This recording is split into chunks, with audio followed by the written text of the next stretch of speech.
Historia sin sombras. La historia es más que memorizar fechas. La historia es una memoria de voces vivas, listas para hablar la verdad.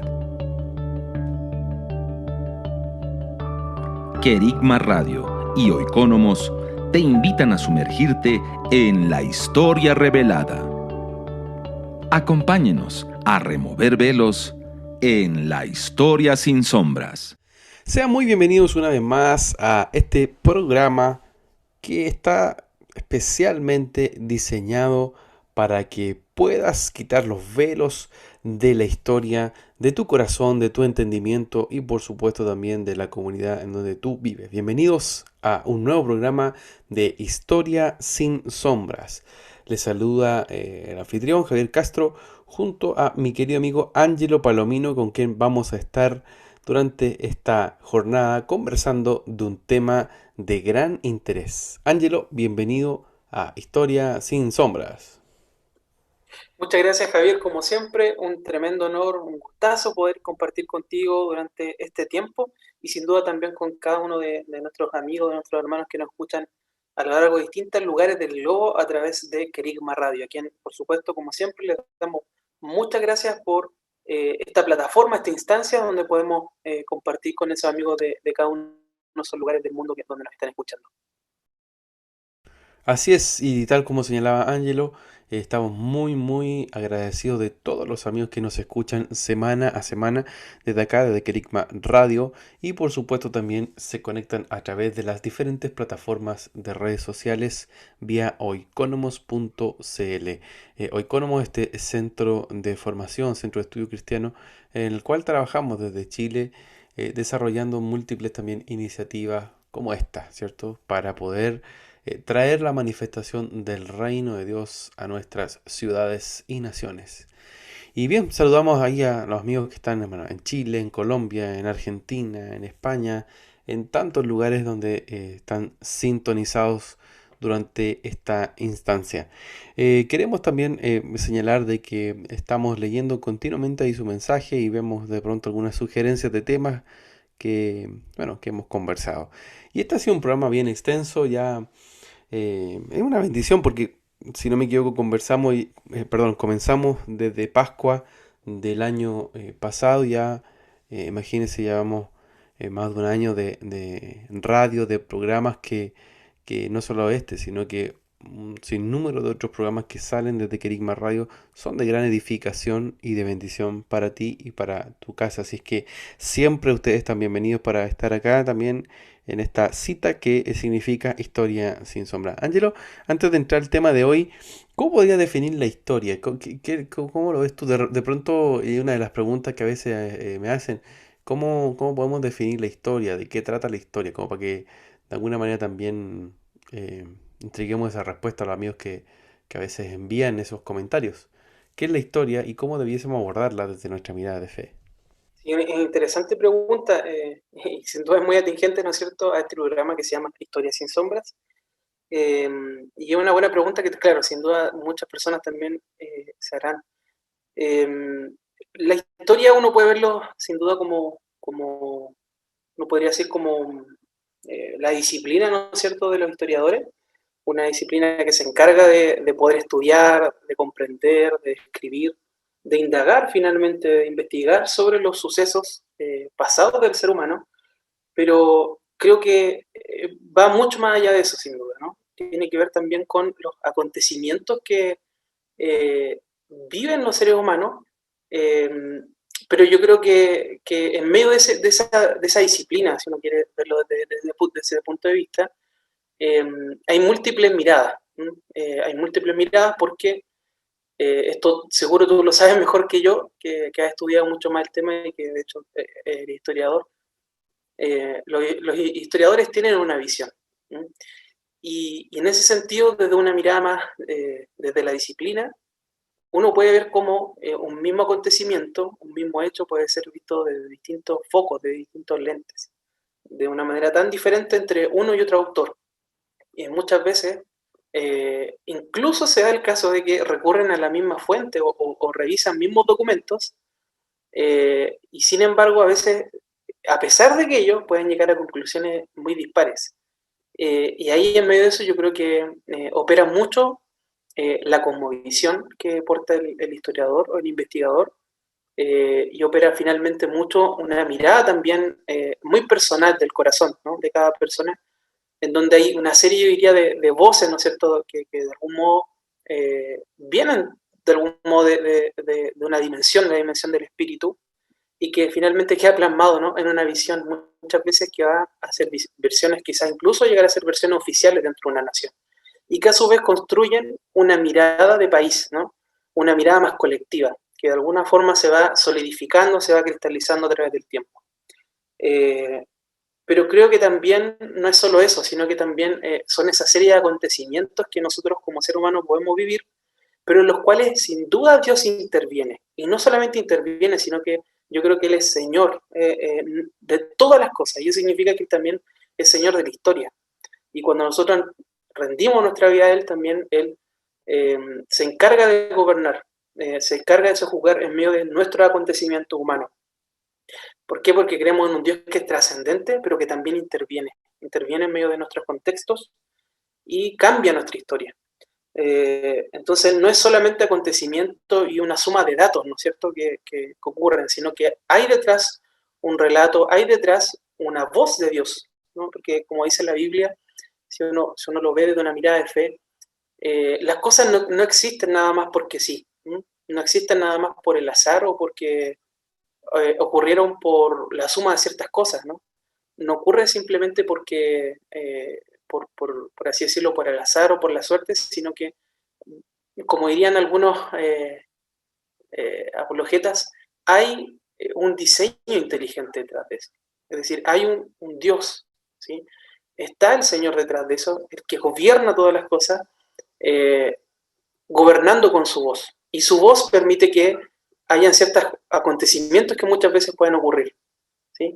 Y cuando nosotros como hijos del Señor nos plegamos, creemos a esa voz, actuamos en fe, yo creo que uno de algún modo puede también gobernar sobre la historia, no solamente ser un relator o descriptor de ella, sino también, como lo vemos, ¿no es cierto?, constantemente en la palabra, hijos que entendidos, ¿no es cierto?, como Daniel, que iluminan, Señor, en medio de una generación y que pueden gobernar con el Señor. Por escuchar su voz, saber qué es lo que viene, saber qué es lo que Dios está preparando y anticiparse también a eso. Estamos acá en Historia sin Sombras, conversando con nuestro querido amigo Ángelo Palomino. Yo le preguntaba su definición y sus opiniones a partir de entender qué es la historia, porque nacen algunas preguntas de nuestros amigos auditores y bueno, la verdad es que la historia también, como señalaba Ángelo, está siempre debatiendo por la verdad, por encontrarse con la verdad, aun cuando hay algunos que ya renunciaron a ello, ¿cierto? Hay toda una corriente de escritores, de pensadores que en definitiva se plantean que al no existir la verdad pueden existir múltiples interpretaciones y por lo tanto no existe un plano definitivo. Y desde ahí se puede, entre comillas, hablar un montón de abstracciones. Sin embargo, el conocimiento de Dios no es meramente abstracto ni imaginario, sino que Él mismo encarnó en su Hijo, ¿cierto?, en Cristo mismo, la verdad. Y Él se estableció como la verdad. Por lo tanto, cuando hablamos de historia, estamos hablando de cómo la verdad que es Cristo se manifiesta a través de las generaciones y de los hombres.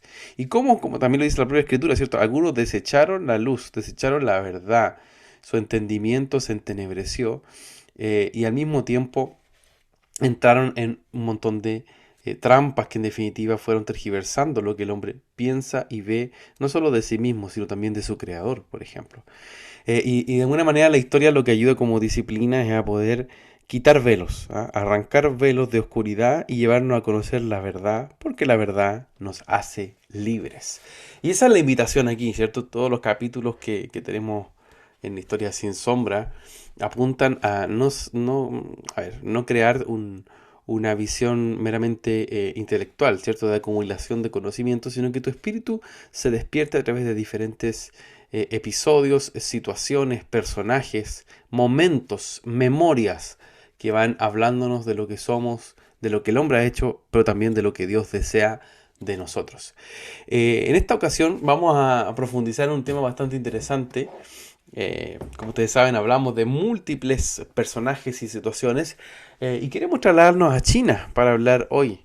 Hoy vamos a abocarnos un poco a hablar de historia contemporánea y vamos a ir al continente asiático. Ángelo, si nos puedes introducir también en lo que hoy vamos a conversar acá en Historia sin Sombras.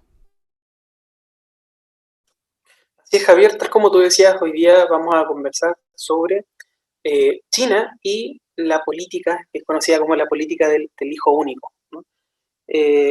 Esta política sin duda que ha dado vuelta al mundo, ¿no es cierto?, porque es muy controversial. Básicamente consiste en, tal como lo dice sus palabras, ¿no es cierto?, la imposición para que las parejas en los matrimonios solo puedan tener un hijo, ¿sí? Esto nace en un contexto, ¿no es cierto?, de una China comunista, donde hacia solo un año atrás había tomado el poder Deng Xiaoping, un líder comunista, ¿no es cierto?, chino, que en 1979 introduce esta medida, ¿ya?, para limitar a que las familias solo puedan tener un solo hijo, ¿ya?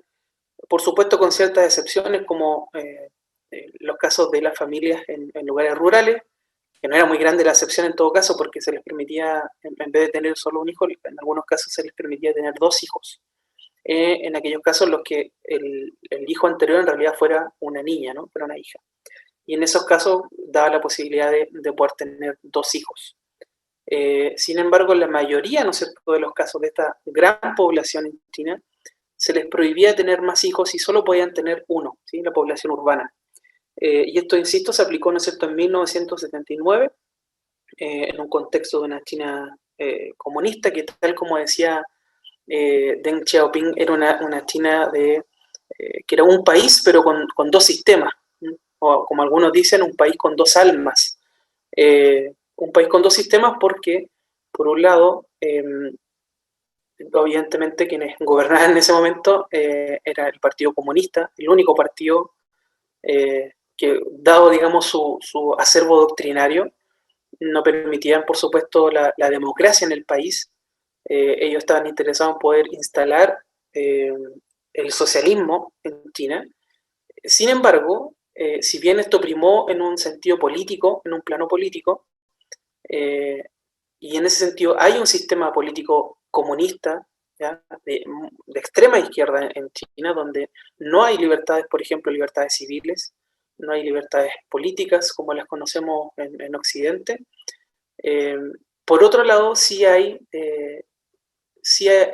estableció una política económica de corte liberal, es decir, de libre mercado, donde sí podía haber libre tránsito de mercancías, de bienes, de capitales.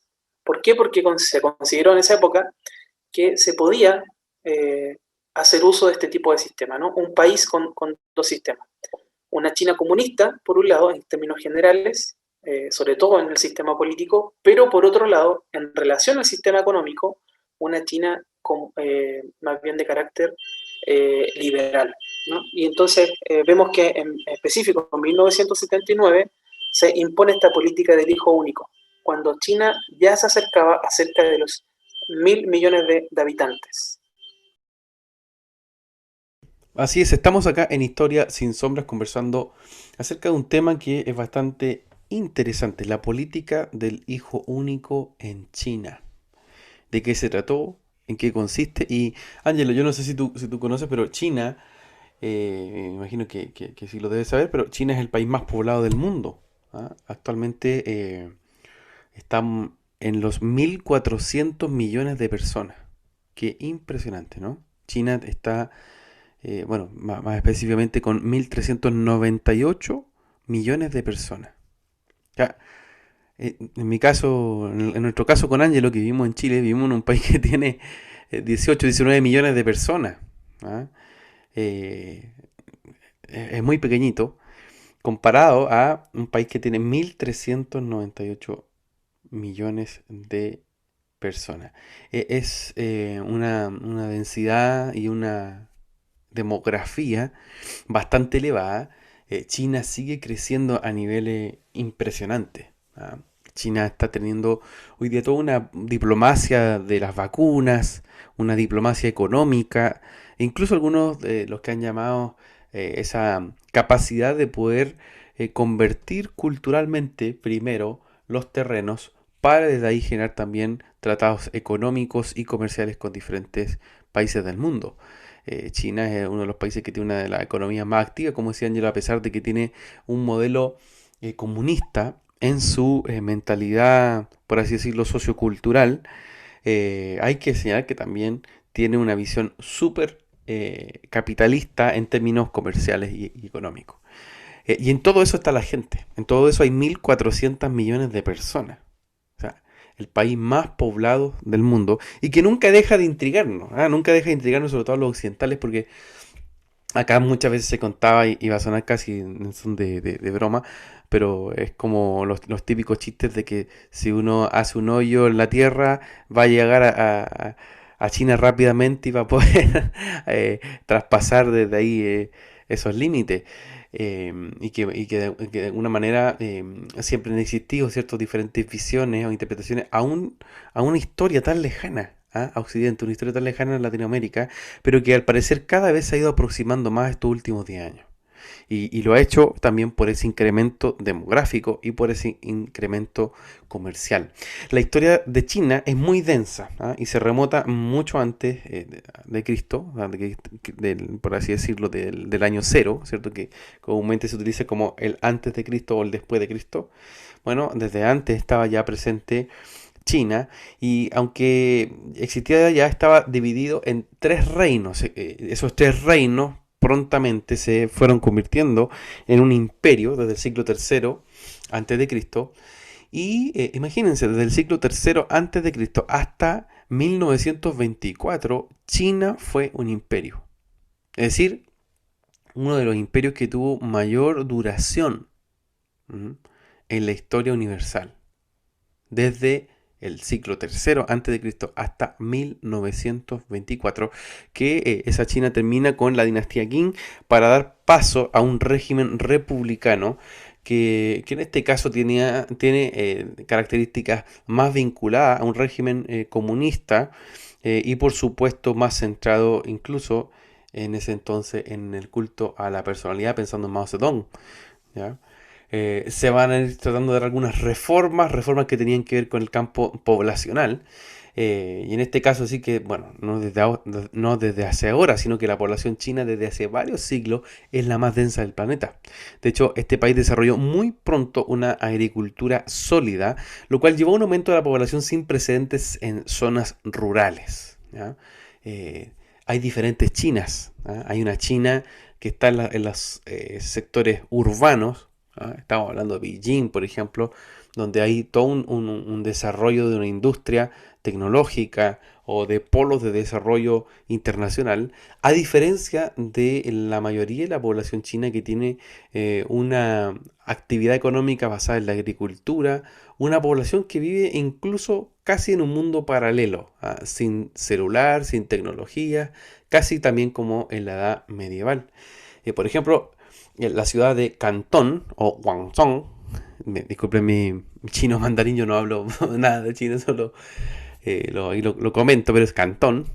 Ya era durante el reinado de la dinastía Song, es decir, entre el siglo X y el siglo XIII, una aglomeración con una densidad de población sin igual en el mundo. Es decir, Cantón ya era una ciudad entre el siglo X y el siglo XIII, con una tasa de fertilidad superior a las que se conocía en ese momento. Es decir, China siempre ha tenido un incremento poblacional muy importante. Y bueno, muchas otras ciudades se van a desarrollar con un crecimiento casi similar y forman parte de las ciudades más importantes de China en la actualidad: Nanking, Shenyang, Hangzhou, Kunming y bueno, se podría incluso mencionar la misma Hong Kong, aun cuando está ese territorio hasta el día de hoy, ¿cierto?, en una discusión de soberanía.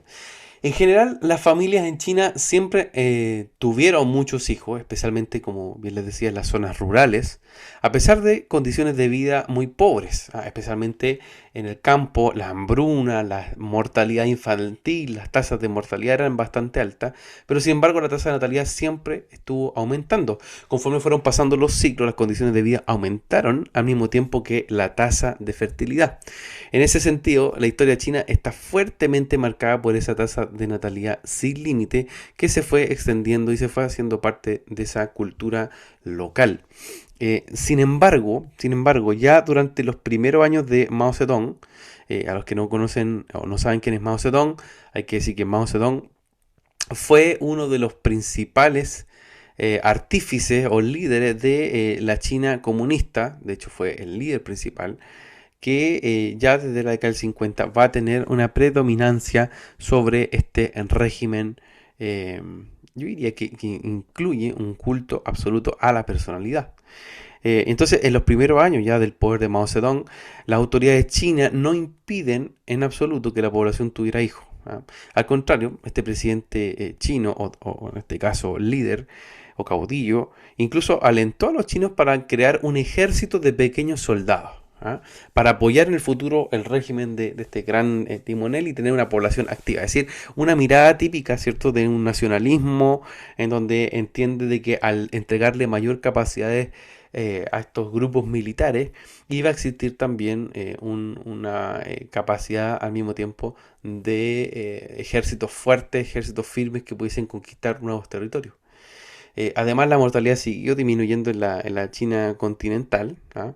Todo eso va a conllevar a un crecimiento demográfico fuerte y a que una población total también fuese creciendo porque iban llegando nuevos avances tecnológicos. La mujer iba teniendo también mejor salud materno-infantil, es decir, ella y su hijo iba a tener un mejores cuidados, ¿cierto? Con todo el desarrollo tecnológico en el campo de la salud ya a mediados del siglo XX. Y bueno, en 1953 un censo de la población va a provocar un shock en el gobierno chino que decide idear hasta 1958 una campaña a favor de la anticoncepción para limitar la superpoblación. ¿Por qué? Porque ya estaban superando los 600 millones de habitantes en 1953. Ya, yo les dije que hasta la fecha, hoy día 2021, son aproximadamente 1.400 millones de habitantes. Mm. Ángelo, hasta ahí de alguno de tus comentarios de lo que estamos hablando. Sí, sí. Tal como tú lo venías relatando, esta política, ¿no es cierto?, del hijo único nace un poco justamente en respuesta a esa alta tasa de natalidad en China, y se dice que se evitó alrededor de 400 millones de nacimientos. O sea, una cifra que es brutal, o sea que de algún modo habla por sí sola de la cantidad de nacimientos que se evitaron con esta política del hijo único. ¿Cómo se implementó? Bueno, ofreciendo por un lado incentivos financieros y de empleo para quienes cumpliesen, pero por otro lado también se entregaron anticonceptivos, hubo un proceso también de educación al respecto, pero también hubieron multas para quienes violaban, ¿no es cierto?, las reglas de esta política, ¿no es cierto?, del hijo único, y incluso otros efectos fueron abortos forzados e incluso esterilizaciones masivas, ¿no? Todo esto para impedir que nacieran más personas porque de algún modo se entendía que podía haber una especie de explosión demográfica que en algún sentido, según era la visión de la época, no sería favorable para el país, ¿no?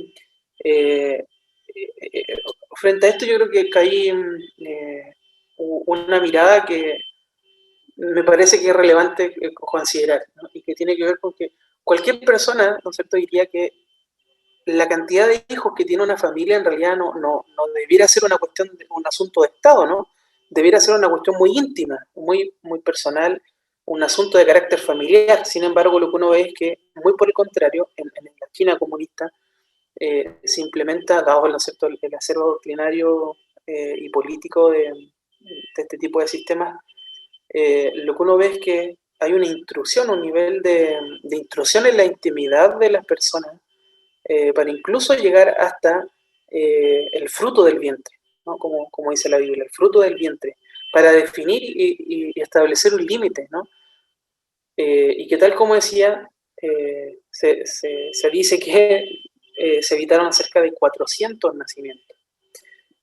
Para mí me parece que esto no es menor porque este ejercicio de ingeniería social tan potente, tan cruda, eh, privó, por ejemplo, a una generación completa, ¿no es cierto? Bueno, todos quienes nacieron de algún modo de esa fecha en adelante, desde 1979 eh, hasta 2013, donde se relajan estas medidas, y hasta 2015, porque finalmente en 2015 ya se termina esta política, entre comillas, porque se les permite finalmente tener a los chinos 2 hijos. Durante todo ese periodo, lo que uno se imaginaría, lo que uno ve, es que finalmente es una generación que crece sin hermanos. O sea, yo me imagino lo potente que es que en tu propia experiencia de vida, tu experiencia vital, hay algo tan importante como es el crecer con un hermano. No he tenido el favor del Señor de hacerlo, pero muchas personas que nos escuchan sin duda tienen hermanos, ¿no? La mayoría de las personas tienen hermanos, hermano, una hermana, ¿no es cierto? Y crecen en un ambiente familiar donde hay un par, ¿no es cierto? Donde hay un primogénito, donde hay un hijo quizás menor, uno al medio, y es tremendo pensar que hay toda una generación completa que nace sin esta experiencia, ¿no? Durante todas estas décadas, desde el 79 hasta 2013, 2015, que no tienen la experiencia de tener un hermano, donde no hay una experiencia vital tan importante como la hermandad, ¿no? Gracias a este ejercicio de ingeniería social tan potente, donde el Estado se inmiscuye en la matriz de las mujeres y en medio del ambiente familiar. Ujú. Sí, tal cual lo está señalando Angelo, creo que es impresionante cómo se van a tomar decisiones tan radicales como las que vamos a... Y bueno, ya estamos conversando. Estamos acá en Historia sin Sombras, conversando acerca de China, comenzando acerca de sus políticas de población. Y recién Angelo mencionaba de cómo desde los 70 se van a ir tomando medidas anticonceptivas. Yo decía, y lo comentábamos, cómo en este periodo la fertilidad aumentaba, ¿cierto? Con incluso nuevos números récord de más de 7 hijos por mujer. Más o menos bien masivas se iban a hacer entonces las campañas anticonceptivas. Y eso va a significar que la revolución cultural que interrumpe esas, de alguna manera, ideas o esos idealismos vinculados a un crecimiento de la China militar, de la China hiperpoblacional, se va a ver interrumpida por políticas que van a fomentar el control de natalidad y por supuesto también esto va a significar, como lo señalaba Angelo, que ya en este caso, 1979, se implemente oficialmente la política del hijo único. De qué se trataba esto? Bueno, se trataba sencillamente de que, bueno, hay una restricción oficial de parte del Estado para no tener más de un hijo por pareja. Así de tajante. ¿Mm? El origen real de esa política tuvo dos opiniones. La primera considera que el efecto de la sobrepoblación del país es el desencadenante real de esta limitación. Y la segunda tenía un punto de vista económico. Si la demografía disminuía, hay menos bocas que alimentar, por lo que hay más dinero por hogar. Esa segunda idea era claramente afirmada por el Estado, ¿ya? El Estado decía, la planificación familiar debe servir y estar subordinada a la tarea central de desarrollo económico. ¿Pero qué significó esto? Significó no solamente campañas de control de natalidad con anticonceptivos, sino que también abortos al por mayor. Desde 1979 los chinos no podían tener más de un hijo por pareja, con la excepción de la minoría étnica de los Zhuang. Eso también era muy discutible. De hecho, es tan fuerte la intromisión que desde 1970, por ejemplo, la edad mínima para contraer matrimonio aumenta y pasa a ser de 22 para los hombres y de 20 para las mujeres, con el objetivo de reducir el periodo de fecundidad en los hogares. Entonces, según lo que los mismos chinos van a ir relatando, se va a provocar una caída de la tasa de fertilidad, va a haber un incremento drástico de los abortos, esterilización o abortos forzados por todos lados, niños ocultados, tráfico de niños, es decir, va a existir también problemáticas bastante graves que en el caso, por ejemplo, de este control autoritario por parte del Estado chino, bueno, en definitiva van a establecer desde multas hasta generar también destierros a quienes tenían más de un hijo. Desde 2002, perdón, recién desde el año 2002, un chino podía pagar 5.000 yuanes, alrededor de 800 dólares aproximadamente, para tener el derecho a ser legalmente padre de un segundo hijo. Sin embargo, el salario medio en China en la década del 2000 era de 1.200 yuanes. Entonces, era muy, muy difícil, muy, muy complejo para una familia promedio acceder a la posibilidad de tener un segundo hijo. Estamos hablando del año 2002. ¿Ya? Esa medida también tenía o preveía sanciones para los nacimientos ilegítimos, incluyó la no emisión del certificado o libro familiar necesario para, por ejemplo, ir a una escuela. El año 2015 recién va a terminar la política del hijo único. O sea, imagínense, estamos hablando del año 79 al año 2015, algo muy reciente, donde recién se va a terminar la política de un hijo único, pero no es tan así como que termina la política definitivamente. ¿Por qué? Porque ahora la posibilidad son 2 niños. Entonces, supuestamente esa flexibilidad se va a mostrar en que ya no va a haber limitación de un niño, sino que pueden ser 2 niños por hogar. Y en este sentido, la población china está nuevamente por así decirlo, en una posición de tensión entre el crecimiento de su población, que representa el 20% de la población mundial, y también lo que va a significar en este caso la libertad de poder tener hijos. O sea, tienen ellos esa entre comillas problemática que nace de esa posición. Ahora, lo más complejo de todo lo que hemos estado hablando va a ser esas repercusiones asociadas a, en definitiva, la vida. Porque no estamos hablando solo de estadística, no estamos hablando solo acerca de números, sino que estamos hablando acerca de la vida de un niño. ¿Mm? De hecho, en el año 83 en China nacía un niño cada 2 segundos, a pesar de la política que estaba dándose el año 79, pero un montón de ellos fueron abortados o sencillamente fueron enviados a otras ciudades, a otros países en vía tráfico o sencillamente eran abandonados. Entonces, es más profunda y aquí llegamos a un plano que lo que hemos hecho es ir poniendo eh, algunos elementos, ¿cierto?, de análisis, pero ahora llegamos a un plano más profundo, ¿cierto?, para entender que estamos hablando de la vida, Ángelo. Sí, sí, así es. Es tremendo pensar que en realidad esta política lo que hace es tan intrusiva, como decíamos, ponerle atajo a la vida, ¿no? Eh, Ponerle atajo a algo que uno podría decir que es tan relevante, es tan incluso de algún modo sagrado. eh, y claro, desde Occidente la crítica siempre es que de algún modo esto, como suele ocurrir, ¿no es cierto?, con las críticas hacia China, esto es una vulneración a los derechos humanos de aquellos que son parte, ¿no es cierto?, de este país comunista.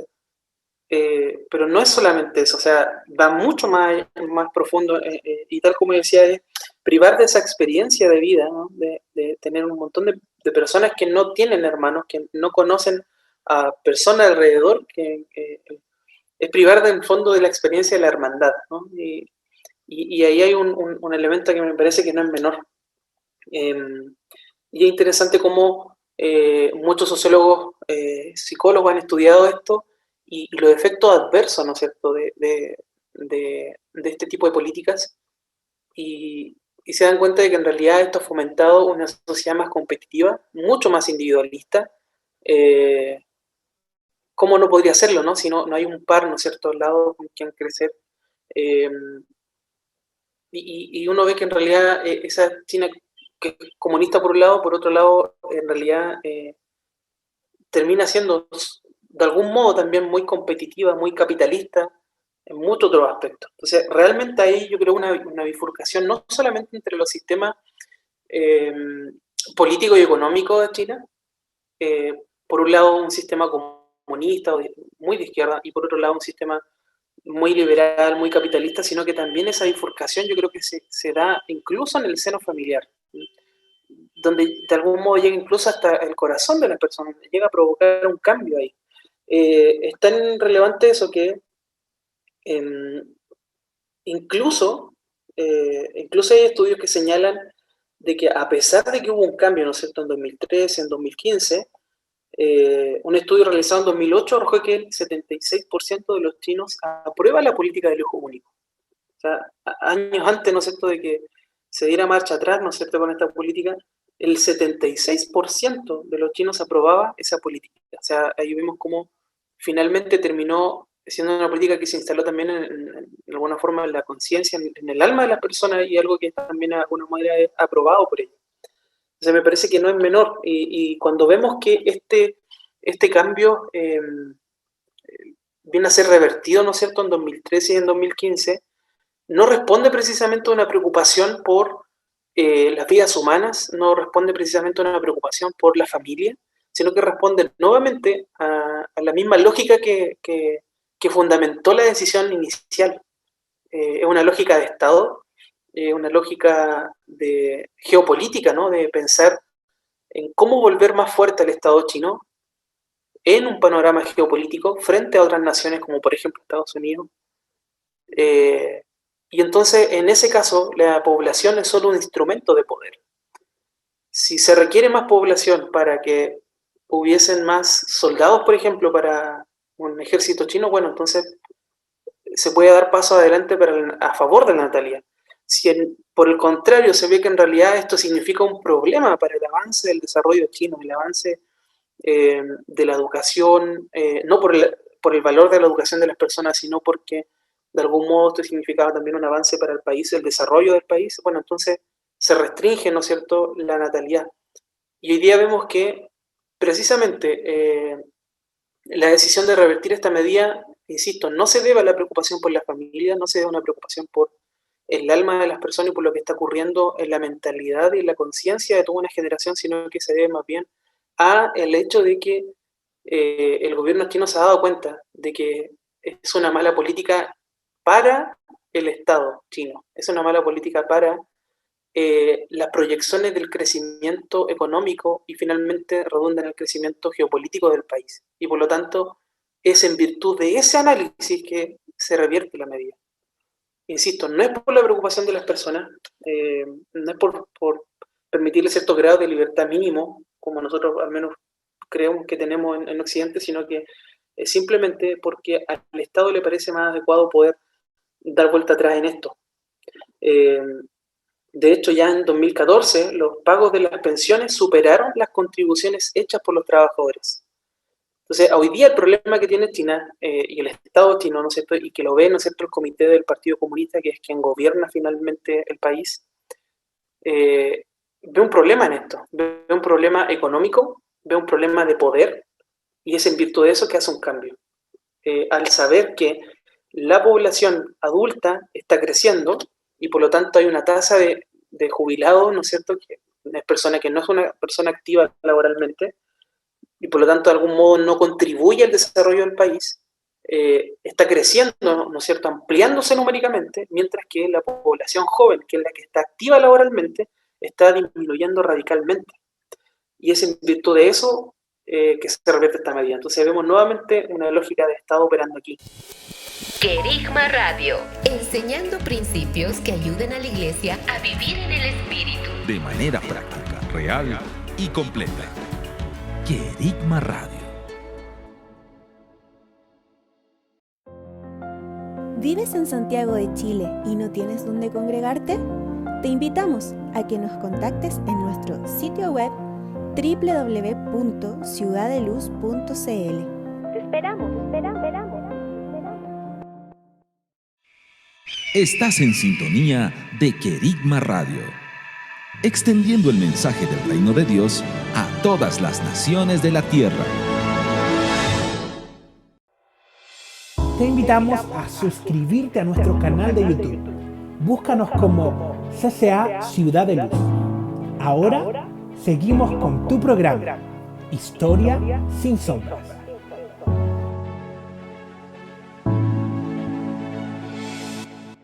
Estamos acá en Historia sin Sombras, conversando junto a Angelo Palomino acerca de lo que significa la política del hijo único en China que se dio entre 1979 y 2015. Angelo, sin duda alguna, tal cual tú lo venías comentando, es súper discutible, ¿cierto? Cómo se va a establecer este paradigma, pero que más que un paradigma, es una ordenanza estatal. ¿Ah? Y es antiescritural, es antibíblica. La Biblia nos enseña, nos dice que somos llamados a multiplicar la creación, ¿cierto? A generar una etapa de creatividad, de multiplicación de la creación conforme al mandato que está, ¿cierto? Ahí en Génesis 1:26, donde el Dios que es creativo también entrega esa ordenanza al ser humano que multiplique su simiente. Al mismo tiempo, el Señor le entrega la capacidad de sojuzgar y de administrar la tierra. Entonces creo que es muy interesante esa capacidad de multiplicación con administración, siempre guiados por el consejo del Espíritu de Dios. Y yo creo que así se administra también la fertilización o la tasa de natalidad de una familia. Es decir, no poniéndole límite a los tiempos en donde Dios quiere tener un hijo y también sabiendo administrar esa heredad conforme a su llamado. Entonces, es muy interesante cómo la Escritura nos da ese punto de sabiduría, ¿cierto? Entre la multiplicación y la administración. Pero otra cosa es la restricción y la legalización incluso de políticas como esta para terminar con vidas de niños indefensos, porque no estamos hablando solamente de fetos, estamos hablando de niños que están siendo formados. Son medidas no solamente drásticas, sino que son medidas que van a atentar contra un derecho vital que tiene que ver con el poder tener una familia. En ese esfuerzo que hicieron los gobernantes chinos por limitar el crecimiento demográfico en este país, se enfrentan a tradiciones que de verdad son muy, muy complejas. O sea, el asesinato, como bien lo decíamos, de las niñas recién nacidas también es un tema que es muy de fondo. O sea, porque se prefería culturalmente mucho más a un varón por una cuestión económica que una niña, y también por una cuestión cultural. Y aunque fuese un delito que pudiese estar penado por la ley, y donde no tener un hijo varón significa una catástrofe para toda la familia, se asesinaron muchas de estas niñas en esos tiempos, y no solo en esos tiempos, eso continúa lamentable y tristemente hasta el día de hoy. Entonces, la campaña esta de políticas de planificación familiar china trastocó muchos temas que son de verdad o han sido una tragedia sobre China. Con el nacimiento de un segundo hijo se les redujo el salario del 10%, la pareja debía pagar los gastos del parto del segundo hijo, la educación de los dos. Es decir, toda una problemática muy, muy abismal, y que retrataba también, como les decía, una cuestión totalmente espiritual. En un diario local chino en mediados de los años 80, en Zhejiang, al norte de China, hablaban de más de 80.000 esterilizaciones y 12.000 abortos que se habían efectuado en los 10 primeros días del año 1983. 80.000 esterilizaciones y 12.000 abortos solo en los 10 primeros días del año 1983, y solo en una provincia. Es decir, imagínense las cifras amplificadas, y es un campo de sangre. Es un campo de sangre, es un campo de esterilizaciones y de experimentaciones donde se ligaban las trompas o se hacían vasectomías de manera totalmente generalizada. Y esto significó, como bien les señalaba, escándalos que involucraron también muerte de muchas mujeres y también la vulneración de muchos derechos. Hay un documental que yo quiero también comentar que se llama One Child Nation, ¿ah? La nación del hijo único, One Child Nation. Y muestra de qué se trató esta política. Muestra ese documental cómo, bueno, cómo una partera busca la absolución de mujeres que de alguna forma ella esterilizó por la fuerza y los bebés que mató durante un programa draconiano de planificación familiar. Eh, Esa política del hijo único era un testimonio de la propaganda envolvente y casi omnisciente del Estado comunista para remodelar ciudades, provincias y, por decir, un tipo de ingeniería social y que muestra el sufrimiento de muchas mujeres. Imagínense, es tan terrible que esta partera que de alguna manera entra en una etapa de arrepentimiento por los miles de abortos y de esterilizaciones forzadas que ella había generado, llegó a concluir en ese documental: yo era la verdugo. ¿Mm? Yo era la verdugo, perdón. Conté esto por mi sentimiento de culpa, llegó a decir esta mujer, porque aborté y maté a muchos bebés, a una gran cantidad los induje vivos y los asesiné. Me temblaban la mano al hacerlo. Quiero expiar mis pecados. Esa desgarradora confesión, terrible confesión, muestra ese lado oculto de lo que fue, y casi no tan oculto, era entre comillas oculto, de lo que fue esta política del hijo único. O sea, ¿cuántos niños además fueron enviados a adopción? ¿Con cuántos niños se hicieron negocios? ¿Ah? ¿Con cuántos niños se provocó además un sistema de control y adoctrinamiento para tener varones chinos que pudiesen ser leales y funcionales al Estado? Es decir, se utilizó de forma sanguinaria y de forma absolutamente demoníaca a las generaciones chinas durante la década del 70, del 80 y casi ya del 2015. O sea, esa China desarrollada que a veces se presenta en los medios de comunicación, esa China que tiene todo un crecimiento tecnológico y comercial, tiene también otro lado. Y ese lado de la terrible historia que presenta la política del hijo único. Claro, si uno va a preguntar esto a un canal oficial, a un embajador o alguna representación china, ellos van a decir que esto es propaganda norteamericana, que es propaganda, pero en definitiva hay mucha evidencia, hay mucha evidencia que prueba cómo esta política del hijo único en China fue mucho más que anticoncepción o control demográfico. Fue muerte, fue derramamiento de vidas humanas y fue quebrantar la fe de muchas generaciones. Ángelo. Así es, tal como tú lo señalas, Javier. A mí me parece que es preocupante porque justamente un país que busca el liderazgo mundial no podría dejar, digamos, de preocuparnos un asunto como este. O sea, un país que pretende liderar en muchos aspectos, ser de influencia, y ya lo es, por cierto, en muchos países del mundo, y que busca incluso acrecentar ese poder, ¿no? Lo que algunos llaman el soft power, ¿no?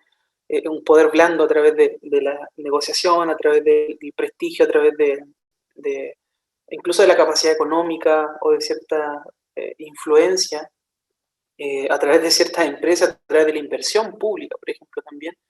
Y vemos que en realidad no es tan admirable el parecer de este país, o al menos, más que el país, yo diría este tipo de políticas, ¿no es cierto? Y que provienen, por cierto, como lo hemos dicho, de un adoctrinamiento, de una posición política muy marcada, ¿no es cierto? Y que vemos que no calza en ningún plano, digamos, con una visión cristiana de la familia, ¿no? Ni tampoco el desarrollo de una nación. Una de las cosas que me gustaría apuntar, quizás muy breve, pero China ha tenido uno de los problemas, un problema bastante relevante. Están preocupados justamente de esto. Ellos revirtieron, ¿no es cierto?, esta política del hijo único, porque necesitan tener una tasa de natalidad mucho más alta. De hecho, los países necesitan una tasa de natalidad que es la tasa de recambio, ¿no es cierto? Se llama tasa de recambio, que es de 2,1, ¿no es cierto? Un por ciento de nacimiento por cada familia, o sea, para que cada pareja debería tener, ¿no es cierto?, 2,1 hijos para que haya una tasa de recambio generacional, y sin embargo, la mayoría de los países desarrollados tienen una tasa claramente muy descendente, y lo que le preocupa mucho a los chinos, insisto, no es tanto el elemento familiar o el elemento de salud emocional, psicológico o espiritual, sino que es precisamente el hecho de que hay una baja tasa de natalicidad, ¿no?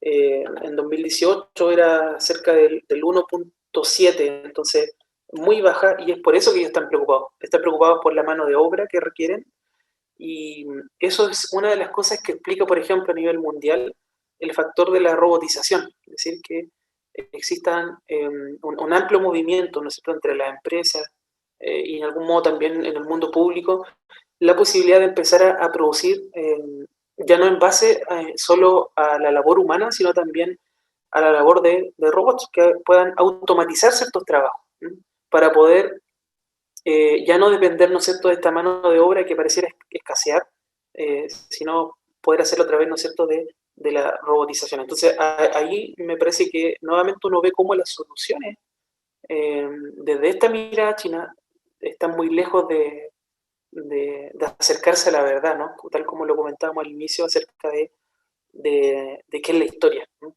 Estamos acá en Historia Sin Sombras, conversando acerca de la política del hijo único en China y sus diferentes variables.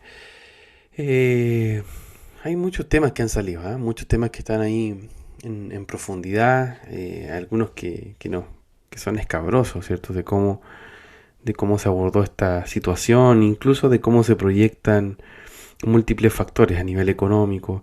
Y es terrible porque en definitiva, claro, se pone en la balanza los factores económicos en contra de lo que significa la vida humana.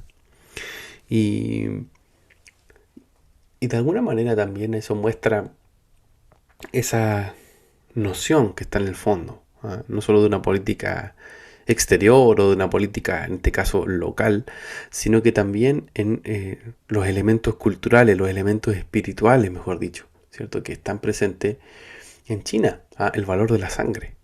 El valor de la sangre en relación a los infantes, a cómo la sangre de los niños de alguna manera también ha significado o ha sido parte de un proceso de empoderamiento comercial y económico. Estoy hablando en aspectos principalmente espirituales, entendiendo que la sangre tiene un poder, la sangre tiene autoridad, la sangre tiene esa capacidad, y en definitiva lo que estoy mencionando es que como este derramamiento de sangre que se da desde fines de los 70 también paradójicamente significó la consolidación de un modelo y sigue siéndolo, es decir, la restricción de la vida de los niños y de todo lo que esto significó con tráficos de niños, con este caso muertes y abortos. También al mismo tiempo fue de forma paralela generándose un crecimiento económico sin parangón en el caso de China. Eso sigue proyectándose. Gran parte de las diferentes yo diría opiniones muestran de que China está hoy día en una etapa geopolítica de reposicionamiento. Está considerando Latinoamérica, por supuesto, una zona de interés comercial, pero al mismo tiempo de generar desde ahí puentes para transferencias culturales, políticas y, por supuesto, también comerciales. Y siguen múltiples factores que están ahí. Hay diferentes cuestiones que hemos hablado, que se conjugan, que son parte la una de la otra, que no pueden disasociarse, sino que están en capas, ¿cierto? Están en capas, en base a lo que hemos conversado. Ángelo, me gustaría ya que fuésemos cerrando el capítulo de hoy, y además de escuchar ya tus palabras finales, también si nos puedes entregar los recomendados de esta semana. Sí, yo quisiera quizás mencionar algunos aspectos finales ya en este desenlace de este interesante episodio sobre la política del hijo único en China.